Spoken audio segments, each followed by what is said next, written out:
नमस्कार, आप देख रहे हैं दैनिक रणघोष न्यूज, बेहतर बदलाव की आवाज। दक्षिण हरियाणा की राजनीति पर दैनिक रणघोष की रिपोर्ट सब कुछ स्पष्ट कर देगी। बीजेपी की चौखट से बाहर कदम बढ़ा चुके हैं राव इंद्रजीत सिंह। हरियाणा की सियासत में इन दिनों दक्षिणी हरियाणा यानी अहीरवाल के कद्दावर नेता और केंद्रीय मंत्री राव इंद्रजीत सिंह के तेवर केवल एक व्यक्तिगत नाराजगी नहीं, बल्कि राज्य के सबसे बड़े राजनीतिक समीकरण बदलने का सीधा संकेत है। और इसको एक विशेष वर्ग का प्रोग्राम न रखते हुए पार्टी का कार्यक्रम बना दिया। नितिन जी, आपका स्वागत है। बतौर यहाँ के एमपी मैं आपका स्वागत करता हूं, पर मुझे तो ये लग रहा था कि आपका स्वागत करने के लिए भी मेरे को अवसर नहीं मिलेगा। राजनीति में शब्द तो बोलते ही हैं, लेकिन कई बार वेशभूषा और सांकेतिक भाषा शब्दों से ज्यादा गहरा और सीधा प्रहार करती है। यह सीधे तौर पर भाजपा के कड़े अनुशासन और भगवा संस्कृति से वैचारिक दूरी बनाने का एक सुविचारित मूक संदेश था, जो यह साफ बयां कर रहा है कि राव अब उसी रास्ते पर वापस लौटने की मानसिक तैयारी कर चुके हैं जहां से उनकी राजनीतिक शुरुआत हुई थी। जमीनी धरातल पर राव इंद्रजीत सिंह हमेशा अपनी शर्तों पर और अहीरवाल की एक तरफा सल्तनत के वजीर के तौर पर राजनीति करने के लिए जाने जाते हैं।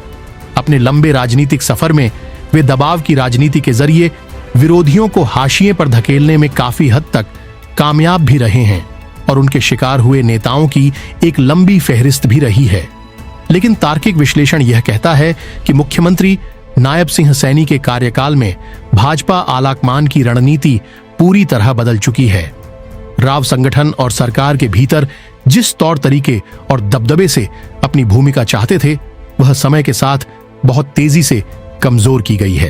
कहने को गुरुग्राम उनका संसदीय क्षेत्र है और अहीरवाल उनका गढ़, लेकिन यहां होने वाले तमाम छोटे बड़े आयोजनों में उनकी भूमिका को लगातार बौना और सीमित किया जाता रहा, जबकि उनके धुर विरोधियों को दिन प्रतिदिन ताकत मिलती जा रही थी। इसकी टीस अब राव इंद्रजीत सिंह के भीतर इस कदर घर कर चुकी है कि उन्होंने अपनी पारंपरिक साइलेंट पॉलिटिक्स को छोड़कर सार्वजनिक मंचों से सीधे प्रहार करना शुरू कर दिया है।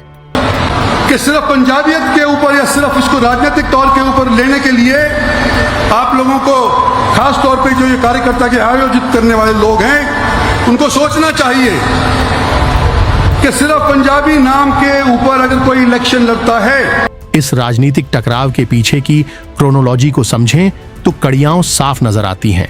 गुरुग्राम में भाजपा के सबसे बड़े आयोजनों में से एक विभाजन विभीषिका स्मृति दिवस के समारोह में राष्ट्रीय प्रभारी नितिन नबीन, केंद्रीय मंत्री मनोहर लाल खट्टर और प्रदेश अध्यक्ष डॉक्टर अर्चना गुप्ता की विशेष मौजूदगी के बावजूद राव इंद्रजीत सिंह ने मंच से संगठन में अनुशासन के नाम पर चल रही व्यवस्था को पूरी तरह से तार तार कर दिया। उन्होंने मंच पर वक्ताओं की सूची से लेकर स्थानीय जनप्रतिनिधियों की उपेक्षा पर जो तीखे तंज कसे, उसने पूरे आयोजन के स्वरूप और माहौल को ही बदल कर रख दिया। यह भाजपा जैसे अनुशासित कैडर वाली पार्टी के भीतर एक खुली बगावत थी। इससे पहले 30 जून को बावल में हुए एक बड़े सरकारी आयोजन में राव इंद्रजीत सिंह अपने समर्थक विधायकों के साथ मुख्यमंत्री के कार्यक्रम से पूरी तरह गैर हाजिर रहे, जिसने दोनों पक्षों के बीच बढ़ती खाई को साफ कर दिया था। अब बावल में ही मेघवाल समाज की तरफ से आयोजित होने जा रहे सामाजिक समरसता समारोह में भी राव और उनके समर्थकों को पूरी तरह से अप्रत्यक्ष तौर पर किनारे कर दिया गया है, जहां मुख्यमंत्री मुख्य अतिथि के तौर पर शामिल हो रहे हैं। यह इस बात का सीधा प्रमाण है कि संगठन अब राव के प्रभाव को कम करने के लिए वैकल्पिक सामाजिक चेहरों और सीधे जमीनी संपर्क की नीति पर काम कर रहा है। इस पूरे द्वंद्व का सबसे बड़ा तार्किक और रणनीतिक टर्निंग पॉइंट रेवाड़ी के रामगढ़ गांव में देखने को मिला। वहां एक अस्पताल की मांग को लेकर ग्रामीणों का धरना सीधे तौर पर राव इंद्रजीत सिंह की कार्यशैली के खिलाफ चल रहा था और यह सीधे उनकी राजनीतिक प्रतिष्ठा से जुड़ा हुआ था। लेकिन मुख्यमंत्री नायब सिंह सैनी ने राव इंद्रजीत के धुर विरोधी कैबिनेट मंत्री राव नरबीर सिंह को अपने साथ लिया और मौके पर पहुंचकर उस धरने को हाथों हाथ खत्म करवा दिया। रणनीतिक रूप से यह राव इंद्रजीत के गढ़ में उनके एक छित्र राज को ढाने जैसा था। इसके जरिए सरकार और संगठन ने यह स्पष्ट संदेश दे दिया कि अहीरवाल में अब राव इंद्रजीत के पास अंतिम फैसला करने की चाबी नहीं बची है और भाजपा अब उनके इस राजनीतिक एकाधिकार को स्वीकार करने के मूड में नहीं है। पार्टी अब यह जोखिम उठाने को भी तैयार दिख रही है कि यदि राव बगावत करते हैं तो गैर यादव वोटों के ध्रुवीकरण और राव विरोधी धड़ों के सहारे अहीरवाल में अपनी नया पार लगा ली जाए। राव इंद्रजीत सिंह भी हमेशा अपनी शर्तों पर राजनीति करते हैं, इसलिए उनके इन बागी तेवरों के पीछे कांग्रेस नेतृत्व विशेषकर भूपेंद्र सिंह हुड्डा के साथ पर्दे के पीछे की रणनीतिक समझ की संभावना से इनकार नहीं किया जा सकता। हुड्डा भी जानते हैं कि अहीरवाल यानी गुरुग्राम, रेवाड़ी, महेंद्रगढ़ में भाजपा को पटखनी देने के लिए राव इंद्रजीत का चेहरा या उनका मौन समर्थन सबसे अचूक हथियार है। राव के लिए यह घर वापसी, अपनी बेटी और समर्थकों का राजनीतिक भविष्य सुरक्षित करने का अंतिम और सबसे मुफीद जरिया नजर आ रही है। इस बिखराव का सीधा असर आगामी चुनावों में सीटों पर टिकट वितरण के दौरान साफ दिखेगा, जहां राव अपने समर्थकों के लिए टिकटों का ब्लैंकेट कोटा चाहते हैं।